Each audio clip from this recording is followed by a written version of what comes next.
नमस्कार दोस्तों। आइए हम आज आपको फिर अर्थशास्त्र का तीसरा वीडियो लेकर आपके सम्मुख आए हैं। तो दोस्तों, हमारे इस वीडियो को देखने से पहले आप देखेंगे आज हम पढ़ाने वाले क्या हैं। एक वस्तु विनिमय प्रणाली, मुद्रा का विकास और इतिहास, आगे आपका सिक्का का अधिनियम, उसके बाद कागजी मुद्रा, उसके बाद आपका मुद्रा के प्रकार, plastic money, ATM, credit card, debit card, master card, visa, ये सब क्या होता है। उसके बाद आभासी मुद्रा जिसे हम बिटकॉइन कहते हैं, नो फिजिकल मुद्रा। उसके बाद आपको मुद्रा का कार्य, उसके बाद मुद्रा के विमुद्रीकरण जो भारत में हुआ था, इन सारे टाइपों को नोट कब कौन नोट छपा, ये बैंकिंग, अर्थात आज हमारा मुद्रा और बैंकिंग होगा दोस्तों। तो चलिए हम वीडियो को शुरू करते हैं। हमारा पहला अंक है, आज का पहला अंक है मुद्रा। अब देखिए दोस्तों, मुद्रा क्या है वर्तमान में, ये तो आपको बताना नहीं, आपको पता ही होगा। पहली बात, अगर हम यहाँ पर देखें तो मुद्रा क्या है, ठीक है। तो आप कहेंगे मुद्रा वह है जो मुद्रा का कार्य करे। मुद्रा वह है जो मुद्रा का कार्य करे। यहाँ जो से आस है क्या, विनिमय का माध्यम, अर्थात हम ये कहेंगे मुद्रा क्या है, विनिमय का माध्यम है, ठीक है। अब देखिए, जब मुद्रा नहीं था तो लोग क्या करते थे, वस्तु का विनिमय करते थे। किसका विनिमय करते थे, वस्तु का विनिमय करते थे। जैसे दो या दो से ज्यादा पक्ष में वस्तु और सेवा, ठीक है, का आदान प्रदान। देखिए, जब हम किसी को मुद्रा देते हैं तो बदले में या तो वस्तु पाते हैं या तो सेवा पाते हैं। गौर करेंगे दोस्तों, अर्थशास्त्र कॉन्सेप्ट पर चल, ठीक है। तो ये ध्यान देंगे, या तो हम वस्तु पाते हैं या तो सेवा पाते हैं। वस्तु और सेवा पाने के लिए हमें किसकी जरूरत होती है, मुद्रा की जरूरत होती है, ठीक है। अब यहाँ पर देखिए, ये भाई साहब ए हैं और ये भाई साहब बी हैं। अगर ए को मुर्गी चाहिए तो ए क्या देगा, फल की एक टोकरी देगा, और बी क्या देगा, फल लेगा और मुर्गी देगा। तो इसी को मुद्रा मान सकते हैं। लेकिन दोनों है क्या, दोनों वस्तु है, तो इसको हम कौन सी प्रणाली कहेंगे, वस्तु विनिमय प्रणाली कहेंगे, ठीक है।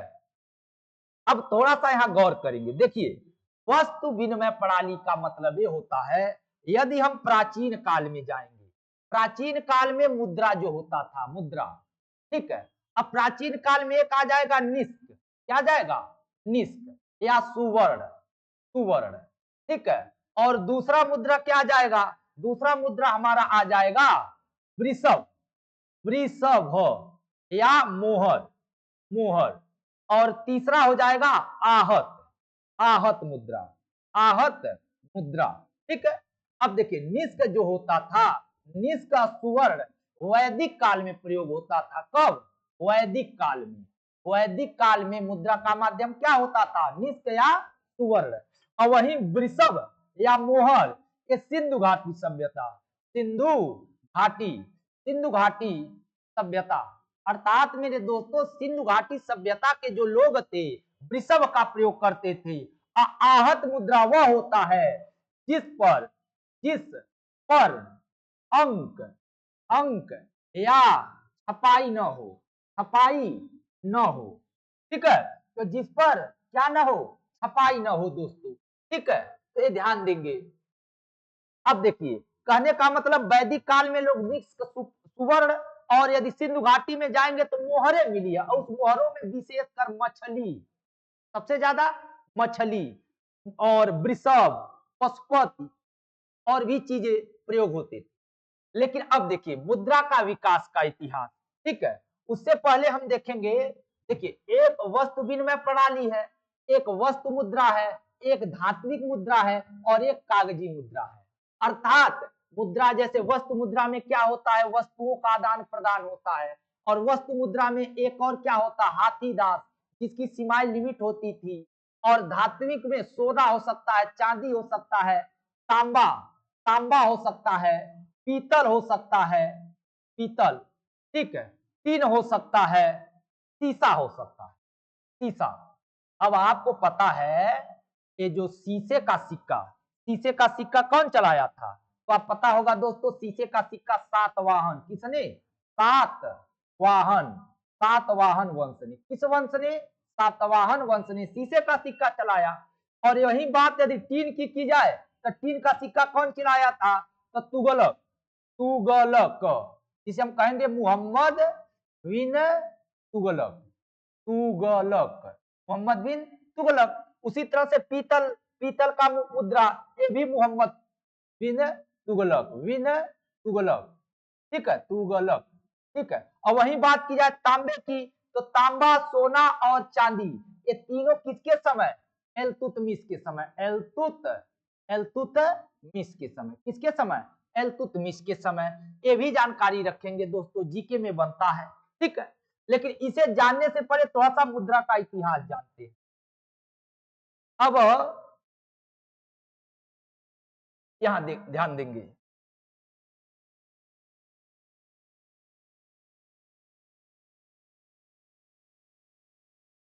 मुद्रा का यदि इतिहास देखेंगे। अब जैसे देखिए, सिक्का अधिनियम 2011, सिक्के को पिघलाकर धातु निकालना क्या है? एक अपराध है। अब देखेंगे, सिक्के सीमित विधिक दर्जा प्राप्त होते और सीमित मात्रा में स्वीकार्य होते हैं। अब सिक्के 1 से लेकर 1000 तक के होते, सीमित विधिक दर्जा हो सकते हैं, नहीं, ठीक है। अब सिक्के का इतिहास, अब देखिए, हिंद और यूनानी। हिंद यूनानी राजा का मतलब वह राजा जो कभी भारत में आकर बसे, लेकिन कहाँ के थे? यूनान के। तो उन लोगों ने क्या किया? सबसे पहले सोने का सिक्का जारी किया। अब देखिए दोस्तों, इनसे पहले हमारे यहाँ जो सिक्के होते थे, आहत कहलाते। आहत सिक्के से आशय ये है, जिस सिक्के पर राजा का मोहर नहीं होता था या राजा के हस्ताक्षर नहीं होते थे। लेकिन जब यूनानी लोग आए, ये लोग क्या किए? जो सिक्का जारी किए, उन सिक्के पर अपना चित्र या अपना कोई निशान या अपना जो राजकीय चिन्ह होता है या वर्ष लिखना चालू कर दिए। तो इसलिए इतिहास में इन्हें पढ़ने में जानकारी मिल गई। इसलिए इससे पहले जो सिक्के हमारे यहाँ होते थे, आहत होते थे। अब गोल्ड भी हो सकते हैं, ऐसी बात नहीं कि गोल्ड नहीं थे, गोल्ड भी थे, लेकिन यूनानियों ने सोने का सिक्का जारी किया। अब देखिए, कनिष्क। कनिष्क भारत का पहला शासक था जो शुद्ध सोने का सिक्का जारी किया, प्योर गोल्ड क्वाइन, ठीक है। उसके बाद दिल्ली सल्तनत में आएंगे तो सोने के सिक्के, चांदी के सिक्के, तांबे के सिक्के, पीतल के सिक्के, टीन के सिक्के, चमड़े के सिक्के। एक शासक मोहम्मद बिन तुगलक हुआ, चमड़े का सिक्का जारी किया था। मोहम्मद बिन तुगलक टीन का भी सिक्का जारी किया था। हमारे यहाँ एक शासक थे सातवाहन लोग, तो सातवाहन लोग शीशे का सिक्का जारी किए थे। तो कभी कभी एग्जाम में ऐसा भी पूछा जाता है। अब देखिए, जो सोना और चांदी होता है, तो सोने के सिक्के को दिनार कहा जाता है। दिनार, सोने के सिक्के को दिनार कहा जाता है। वर्तमान में आपको पता है, कुवैत की मुद्रा दिनार है। और चांदी के सिक्के को टका कहा जाता है। क्या कहा जाता है? टका। और इसे रुपया भी कहा जाता था, रुपक्यम। हमारे यहाँ चांदी के सिक्के को रुपक्यम कहते थे, लेकिन जो तुर्क शासक थे वो टका कहते थे। जैसे बांग्लादेश की मुद्रा टका है ना, हाँ। और रुपया शब्द शेर शाह सूरी ने दिया था, शेर शाह सूरी। अगर आपसे पूछेगा कि चांदी के सिक्के को रुपया नाम किसने दिया, शेर शाह सूरी ने दिया, ठीक है दोस्तों। अब आगे देखेंगे, मोहम्मद बिन तुगलक सांकेतिक मुद्रा जारी किया, ठीक है। और शेर शाह सूरी ने चांदी का सिक्का जारी किया, जिसे नाम दिया रुपया, ठीक है। अब देखिए, इसके बाद भारत में अंग्रेज आ गए। अब जब अंग्रेज आ गए तो रुपए या सिक्के की वो सब क्या किए? ढलाई चालू कर दी। लेकिन उससे पहले कागजी मुद्रा, ध्यान दें, कागजी मुद्रा जो होती है एक विधिक निविदा होती है, लीगल टेंडर दिया जाता है, ठीक है। और एक कागजी मुद्रा कौन जारी करता है भारत में? आरबीआई। कौन जारी करता है? आरबीआई। सभी मुद्राएं भारत में आरबीआई जारी करती, ठीक है। जारी करता क्या हो सकती है? भारत सरकार, केंद्रीय बैंक, या राजा द्वारा या रानी द्वारा। लेकिन भारत में केंद्रीय बैंक जारी करता। और मुद्रा का एक भौतिक रूप होता है, अर्थात फिजिकल रूप, ठीक है।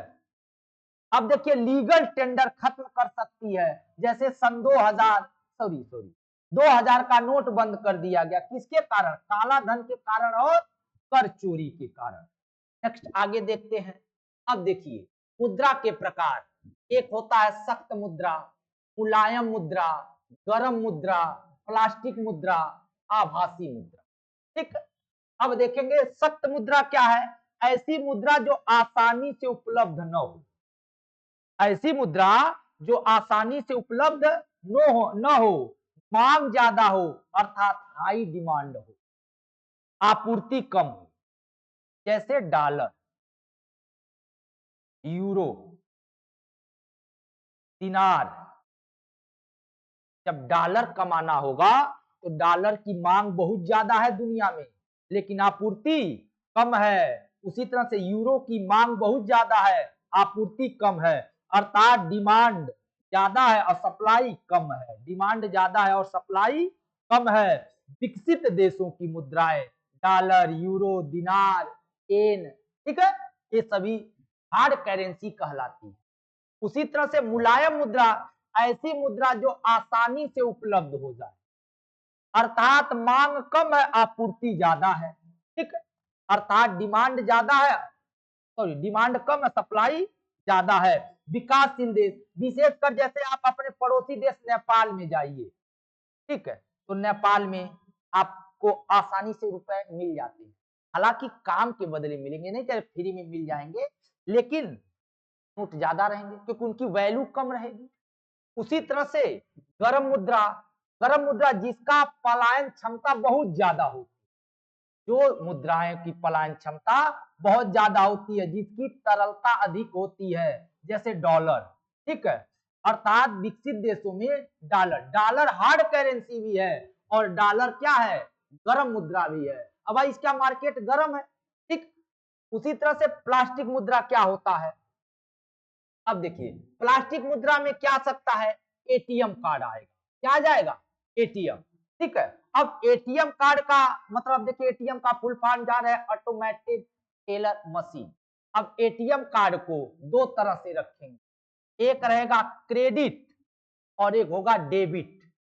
क्रेडिट जब खाते में पैसा ना हो फिर भी पैसा निकाला जा सके, खाते में पैसा ना हो फिर भी पैसे निकालते हैं हम।